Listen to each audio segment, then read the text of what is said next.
जय हिंद जय भारत जय संविधान। बर्तमान करमा आम सिटी math mock test 1 7 number question कर मात्र 5 सेकेंड। बहुत इजी क्वेश्चन काଣା कहिछे दुईटा संख्यार आमके रेशियो दीछि, दुईटा संख्यार रेशियो दीछि, गोटे 3 और गोटे 5 और से दुईटा संख्या के मिसाले केते हेसी बोलछे 80 हेसी बोलछे। तो से संख्या गुडी को बाहर कर बोलछे बहुत इजी। तो मन कर काଣା करबो लेट्स पहला संख्या होचे फर्स्ट नंबर होचे हम 3 दीछे तो 3x नहीं हला। सेकेंड संख्या काଣା दीछे सेकेंड संख्या 5 दीछे तो 5x नहीं। तो दुईटा के मिसाले केते हेसी 8x हेबा। तो 8x इक्वल टू ऑलरेडी हमको 80 दीछे तो x इक्वल टू केते हेबा हम जानिछु 10 हेबा।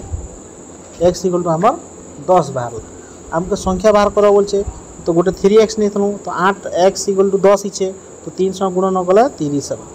आ गोटे होचे 5x से x इक्वल टू 10 हेले 5x इक्वल टू केते हेबा 50 हेबा।